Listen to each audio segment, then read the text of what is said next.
观众朋友，大家好，欢迎收看《真真假假之间》节目，我是碧纯。让我们好好的来聊一聊现代人的媒体识读力。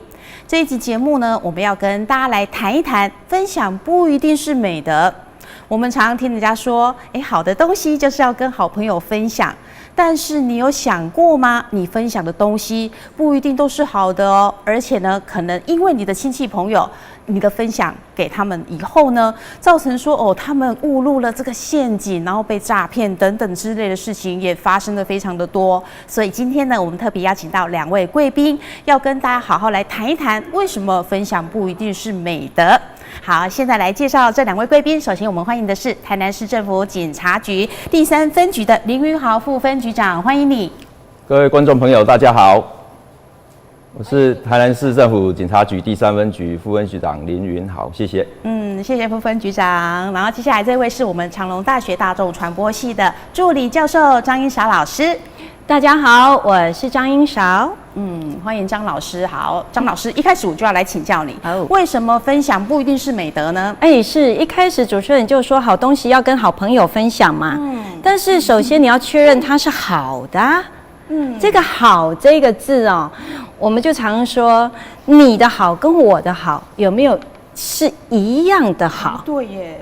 对，其实我像现在，因为我自己在学校教书，我最常听到的年轻人就是说，家里头的长辈太会分享了，都是分享一群垃圾资料，我听了好伤心哦。我就跟孩子们问说，为什么是垃圾？结果我这些同学们就跟我说，要不就是谁都知道的事，要不呢根本就是假的事。为什么他们自己不先去理清楚、弄明白，就急着要分享呢？我就说你们怎么知道那是假的？他们说，老师，我们有读书好吗？我说，长辈也有读书啊。对啊。那结果年轻人就会跟我说，好吧，就算他们太关心我们了吧。我觉得在这个分享的这件事情上，有时候反而成为是代沟。对啊，他认为好的年轻人不一定喜欢。真的，我就听很多的朋友，我的朋友孩子都大了，因为他们帮孩子买衣服啦、买包包啦、买鞋子啊，都买得好好哦，孩子都说老气啊。对，所以确认一件事情，你的好跟我的好有没有画在同一条同等线上？那很多的朋友就会说，那我传给我自己同年龄的好朋友，我不要传给年轻人不就好了吗？OK， 好，这时候又出现了同温层的概念。对，意思就是这回不得啦。对啊，我认为好的，我就传给了碧纯，碧纯是我的好朋友，所以也收了，也点了。可是我并没有确认我这个资讯是否为真、为正确。对。那我就传给碧纯，碧纯是我的好朋友啊，你一定会看，对不对？对。那你会想说，我好朋友传给我的，那必然没来我嗨嘛，对，一定是好的。那我再传给我的好朋友不是周会拔豆。如果万一他是，对啊，骗人的，就会一起跌倒，一起落入陷阱。没错，所以在分享之前，停看听啊。对，分享不一定是美德哦，而且有些你认为是好的，别人不一定认为是好的哦，那这还没关系。如果呢，这个是一个诈骗的，的惨嘛，真的一起跌倒。真的，而且我曾经也跟一些朋友或一些长辈探讨到这个问题，我就被念了，他们会跟我说，假奇怪，阮团的拢是不好的，阮团的都拢是假的，谁哪会安尼嘞？我反而会被念呢。可是事实上真的是这样子，真的是，所以我记得早期在赖群组里头有一个美玉姨，美玉阿姨，对，有吧？有，她专门在帮大家打假嘛，你可以加入在群组加入她。结果呢，我就很多群组有朋友会说，这个欧巴桑是三米郎是谁把他邀进来的？退出去。因为他每次都给人家破梗，对不对？或者帮人家这个打击，然后就让大家的心情很不好。所以很多时候我们自己先确认这件事情，不要等着别人来给我们讲了之后，我们就觉得怎样？没民主。对啊，没民主啊，然后就会不太开心。可是事实上，这种随意的分享真的导致了很多的问题发生，对不对？对啊。所以这个问题我们就要来请教副分局长了哦，因为这个不当的分享哦，可能会衍生的一些诈骗到底有哪些？好，我想现在网际网络是非常发达啦，那民众去接触讯息，还是跟人家在沟通的时候，都是透过一些社群平台啦，还是通讯软体。那想比较常见的几种类型，就是像第一种就是误导性的新闻啊。对啊，误导性的新闻就是说内容部分是真实的，但是他去截取其中一段话去经过剪辑以后改变，跟原来讲述的用意是完全截然不同，就是南辕北辙了。对，好像有了官员啊，还是名人去讲述一件事情。但是经过有人去剪辑他的其中一段话，对，就要去给他扭曲他的原意啊，那造成跟原意是非常不一样。对，那第二种就是所谓的假新闻了啦，假新闻是所谓的人事实地物啦、数据啊、内容是完全凭空捏造的啦。例如说会谣传说某地方发生了政变，还是某地方发生爆炸。但实际上呢，是从来是没有发生过的。那第三种的话，就是阴谋论啊，就是说去宣称说政府啦，还是一些知名企业刻意要隐瞒真相，这造成民众对于官方的讯息会有所质疑，那信任度会下降啊。对对。这个比较常见，就是在COVID-19 流行的期间疫情期间，对，疫情期间很多就是一些谣言啊，说什么5G 讯号啊会去传播那个 COVID-19 啊，这是非常夸张。对，还有的就是就是说我们是打疫苗，疫苗里面会有晶片。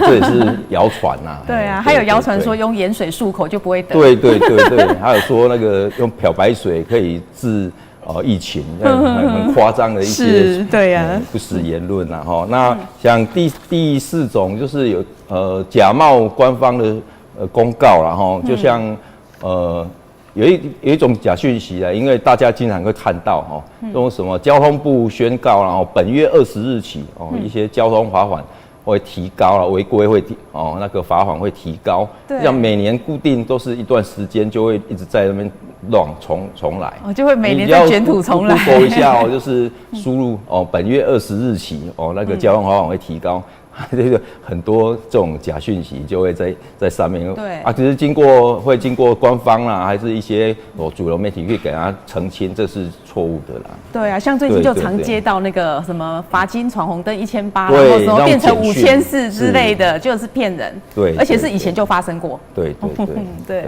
那还有一种就是那个病毒式的谣言啊，就是语气比较快，赶快转传你的亲友啦，那就是很急迫的语气啦，对，那这一种就是100%一定就是那个是错误的讯息啦，因为你想他一直要你转发，然后说赶快你的亲友一定要知道哦，对，就是还有一种就是说你不要接电话，晚上10点你接电话手机会爆炸，这种很夸张啊。对啊，可是还真的有人信哎。对啊，还要赶快去跟他的亲朋好友知道，就是去散播啦，对啊，造成恐慌。是啊，是。那想最后一种就是过时的资讯啊，就像10几年前、20几年前发生的地震，那种灾害，他把它剪辑包装啊，成现在进行式，就是现在发生的事情。这也是比较常见的啦。对啊，那如果说分享这些假消息啊，有引起这个诈骗，现在诈骗那么严重，这种状况呢？是的，尤其假讯息引发诈骗，我想最多的还是像那个假投资诈骗。对，像一页式广告非常多。现在很多一页式广告说领取标股啦，还是名人证书很多企业界的老板说什么要赠你财经书籍他这些假讯息就是要你加入他的群组，然后这些群组里面就是诈骗嘛，然后很多人就会怂恿你说赶快去做投资。那根据165打诈仪表板的统计啊，像今年5月份来讲，单1个月那个被诈骗的金额就达到了87亿啊。对，然后87亿里面，好可怕，这种假投资的项目的类型的诈骗，就占了44亿1000多万元。哇，多夸张！对，一半以上对。我想民众如果去接触到这种讯息的话，就赶快，我建议就赶快去做封锁、删除，因为就不能相信，因为这个在我们一般很多社群群组里面还是 FB 里面都经常在看到，都是涉入陷阱，就是去做一个假投资，然后你如果例如说啦，你投资了10万元，他不到1个礼拜就说你已经获利2万了，你就会想哇这么好赚。那我如果投资100万，是不是会回收更多钱？对，就是放长线钓大鱼的概念啊。其实第一次你收到的那些出金，其实就是你的本钱的一部分。然后后来你投入越多的话，像这种假投资，后来都是几百万、几千万在投资，所以后面你要出金的话，已经不可能，已经造成了伤害了，都要不回来。是，所以。假投资诈骗目前是，被害的人数跟受损的金额是最多的。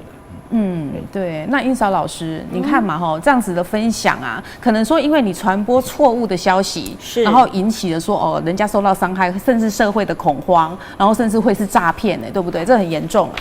没错啊，其实刚刚我们在讲到这种分享一个就是刚刚我们林副分局长他提到的金额上的一些问题。其实我们另一个关注的是情感层面的受伤，所以我们被诈骗的我们被诈骗了钱；2，我们被诈骗了感情。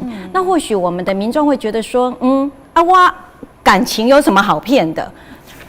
有呢，有一个。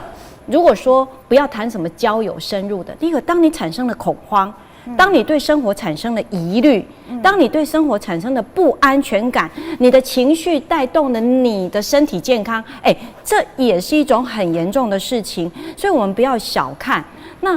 而且也不要以为说可能高知识分子就不会这样被诈骗像以我的学历来讲，我宣称我高知识分子应该可以接受啦，绝对很胜任。可是我也好几次啊，比如什么你家的牙膏有没有毒？叫我们看那个下面那个卷卷的地方，什么绿色的啦、红色的、黑色的、蓝色的，对。我真的立马跳到浴室里头，拿起牙膏来，因为我想说，我当一个妈妈，我不能买的东西给我的孩子们有毒啊！刷牙我看完了以后，我好沮丧哦。我想说，为什么每一条都是有毒的？结果发现被骗了。对，我难过了一阵子以后，忽然间警醒，我说，不对。我来查讯息，所以我们要到事实查核中心去。一查，人家卫福部早就再三公告，而且就像刚刚副分局长提到的，老诈骗手法了。对，那个已经被讲了好多年了，重复又跑出来。只不过我这次刚收到，我当下我坦白讲，我当下那个心情的一个跌宕起伏尤其身为一个妈妈的角色，我那时候其实很懊恼我觉得我细胞死掉好多好多，所以像这样子，如果说我第一时间我没有求证完，我是不是会把它传给我的妈妈群组们？对，你看我吓死多少妈妈？没错，对，所以像这样子的这种很恶劣的情境，让我们常常在不知不觉之中，我们以为我们做好事去分享，可是即便我一分享完了，我事后发现这个骗人的。我再去跟这些妈妈们讲，其实他们可能跟我一样，已经跟人家讲完了，对，而且已经吓傻了，对，所以这真的是一个很糟糕的，而且他们的诈骗，这中间还包括流量式的诈骗嘛，他们获取了流量，那他们就可以在流量之中得到更多的利益跟利润，所以我们可能要注意到这些流量背后带动的所谓钱流的问题，而不单单只是表面的说我没有给他钱，其实你每一个动作，其实都带动了对方的营收。对，而且你自己可能得到的损害不一定只有直接的金钱，还有你的心灵，还有你的身体健康。所以，我们每一个乐听人，我们每一个人都应该是要聪明的去检阅这一些所谓的。你会觉得真的吗？我还说过牛奶加香蕉，你还敢给孩子吃吗？哦，对，有很多这一种，天天嘛牛奶加香蕉。对啊，这个吃那么久了早上吃早餐一根香蕉好营养，再加一瓶牛奶，不是很棒吗？最好还再加一颗水煮蛋。所以当下那个恐慌哦，对，那个心情是吓到的哎。对，所以乱分享真的会引起人家的恐慌了哈。那另外副分局长，分享的话如果没有查证，然后分享错误的讯息，有可能会有哪些触法的状况？我想没有经过查证去分享到错误的讯息，或也可以称为是假讯息或是不实讯息，这容易去触犯有3种责任我想，第一个就是刑事责任，第二个是民事责任，第三个就是行政责任。那你说所谓的刑事责任，就像刑法的309条那个公然侮辱罪跟310条的诽谤罪来讲。虽然这个讯息不是你去创造出来，但是你只要去散播，就可能去触法。是。对。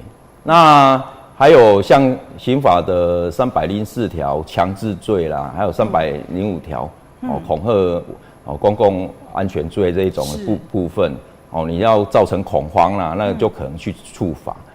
还有像153条，那煽惑他人去犯罪，像说他那个讯息是请大家就拒绝缴税啦，不要缴税还有带武器去上街头啦，去参加集会这一种煽惑他人犯罪，都一定会触犯相关的法律。对，那另外的可能触及的就是像著作权法，如果这个讯息里面包含一些有专利性的著作权的部分，就可能违反著作权法。那专法的部分，像传染病防治法这个部分也会去触犯到。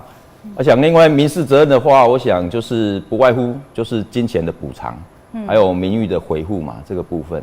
那行政责任的部分，就是像触及到社会秩序维护法63条第1项第5款的部分。它也是虽然不是像刑事法令这样的责任那么重，但是它也是可以处罚3日以下的拘留，跟3万元以下的罚金这样子。对，而且这对我们的社会其实造成很多的不安跟恐慌，对不对？对，一定会造成恐慌。对，所以这个真的是很糟糕，对不对，英嫂老师？没错，而且其实很多人可能会觉得说，又不是只有我一个人在传，大家都在讲啊。那讲了，怎么知道我在里面我也有讲？其实这一点我真的要分享。其实像现在网络电信警察的功力真的很强大，他不是办不来，而是这件事情的妨碍度有没有多高比如说像刚刚的牛奶加这个香蕉，他可能不会理你，但是如果你去散布，比如说地震风灾或者政治相关的局势，妨碍到了国家总体的社会安全的时候，那他要抓是可以的呢。其实那个网络上面都有 IP 有网址对啊，都抓得到。对，都是抓得到的，不是没有所以大家不要想说，哎呀，又不是只有我一个人就我们常常在路上违规交通的时候，就会说，他也超速怎么我超速你抓我为什么只抓我？其实，在网络上真的不是说他别人传，那我也传就可以，其实不是。所以我们还是要当一个聪明的网络资讯公民那这个网络资讯法案也应该即将要通过，所以在这部分包括像有一些所谓现在也是附带讲的什么人肉搜，这个都已经是不行的了。所以我们不要以为说我躲匿在这个平面面板的后面，那别人不知道我是谁，上面反正就776688我的账号，你也不知道我是谁。其实资讯警察是可以很确认的锁定的所以我们大家还是要注意，在网络上面你也是一个网络公民。对，所以呢，就我们副分局长，像你们贵单位你们办案的话，有没有这种状况可以举个例，就是发生的就是因为分享，然后假讯息，然后造成民众恐慌，这个状况多不多啊？这部分在我们办案的还是件数还是有啦，只是比例没有那么高。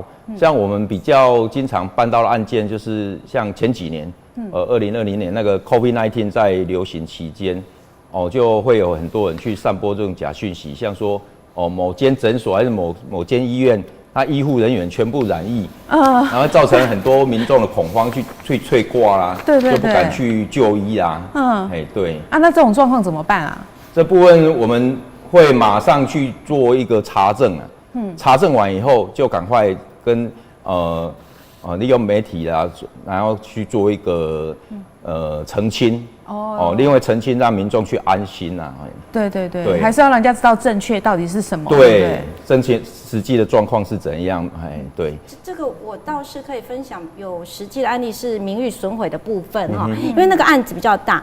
那但是我这边遇到的案例，其实是因为品牌商誉受到影响，那受到影响去报案之后，就去追索，就是到底那个发文留言的那个人是谁，然后后面又有谁呼应，然后又分享转传的到哪里？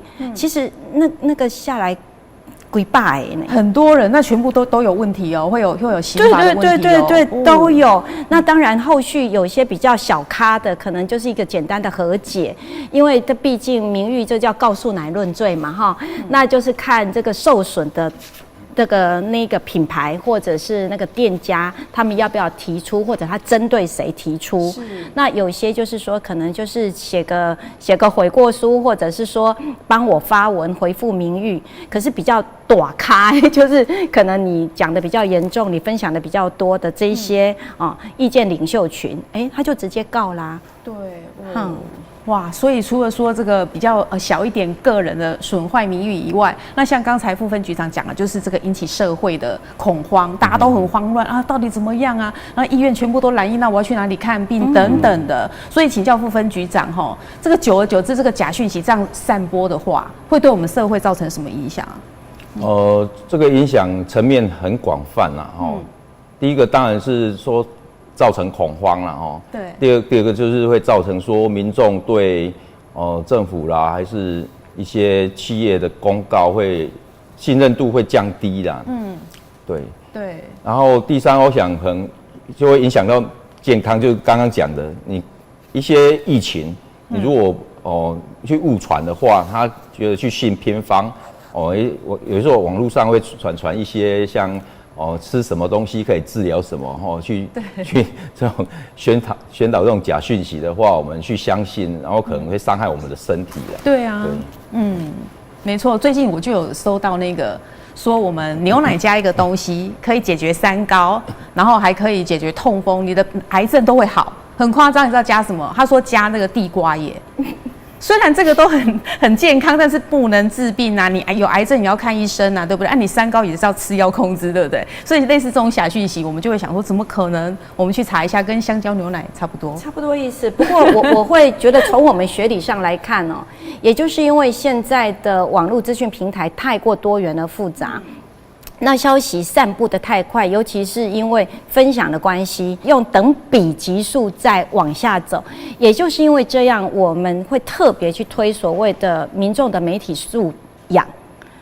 所以媒体识读，也就是说，你要知道你自己看到的是什么，而不要来者不拒，也不要全部接收。因为在我们过去被训练的生活跟学习里，我们的媒体是被把关的。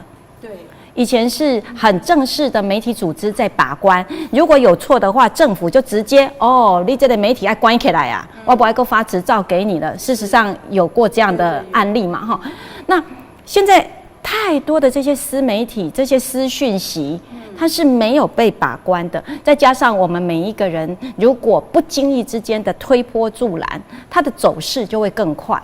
所以，所有的民众必须要把媒体素养跟媒体识读认识的识知道怎么读啦你要把它当成是一个很基本的当健康教育来看了啦，哈，所以这是一个心灵的健康，也是社会健康很重要的一件事情。所以媒体识读、媒体素养，对，这个真的很重要哈。那我们请教副分局长，我们民众呢，如果在分享讯息的时候，其实应该要怎么样去注意哪些原则，才可以避免自己成为说散播假讯息啦，还有诈骗的帮手？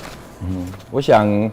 我们看到讯息前我觉得有一个建议啊，就是先看到讯息，然后去想一想，去查证查一查，然后再来做决定啊。我想现在网络上很多讯息可以做查证的，像台湾事实查核中心啊、赖讯息查证啊，还有一个叫麦克片啊，它麦克片，它台语翻过来就是麦克片。其实我们用 Google 去做搜寻我想。就关键字查询了以后，它对里面很多像有已经被官方澄清认证过，这是假讯息，对，还可以做一个参考那我们基本上我们要想一想，我真的希望我这些讯息让我的家人去知道吗？对啊，我就想这个会是真的吗？有没有查证过？对，我想这个。你的亲友会希望看到这种讯息吗？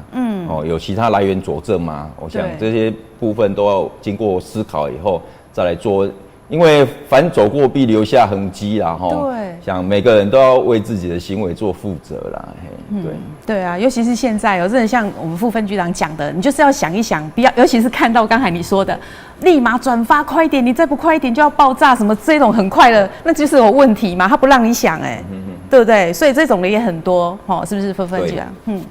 就是像我刚刚讲的案例里面，还有一种就是前一阵子啊，就是说网传啊，在知名的夜市啊，有那个乳童集团去诱拐小孩，幼童，对，然后有持针头去随机刺人，然后经过我们查证以后是没有这种事情，然后我们就循线就是从发文的一直往上追，也是追了数十人，将近100人啊。是最后查到原始的发文者，他是说他是坐计程车，听到计程车司机讲，然后我们就是有在通知计程车司机来做查证，结果计程车司机是没有说这种话啦，没有传述这种事情，然后再回去询问这个散播者，他就有点。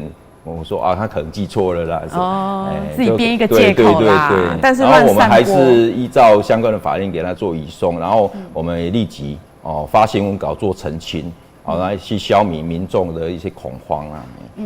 因为你这样子一散播下去，除了民众恐慌，那也影响到人家的商业经营啊。对，没错，哇，这个还会触法所以大家千万都要特别小心。好，那我们最后是不是英嫂老师跟大家讲一下，我们要分享讯息之前，是不是有哪些原则？首先，第一个就是你觉得这个问题看起来很紧张的，需要立刻转传的，它就通常有问题啦。对，其实真的，尤其在咱们台湾现在没有急到非要立刻、马上一定要分享的。讯息或情境来发生，所以最重要的还是要一个查证的动作，做一个聪明的乐听人，做一个聪明的网络资讯公民，而且再一次再强调，你不要以为你有匿名权，完全是没有的。刚刚副分局长就有讲了没错，都查得到，追着就全部查回来了。所以为了自己的安全，为了我们爱的人的安全，我们一定要做一个聪明的乐听人。没错。好，所以呢，分享不一定是美德，你要确定你传的东西确实对别人好，是真的，不是假消息才可以传哦。好，再次感谢我们今天到现场的贵宾，谢谢副分局长，还有谢谢张老师，谢谢。好，我们真真假假之间节目在这里告一段落，我们再会喽。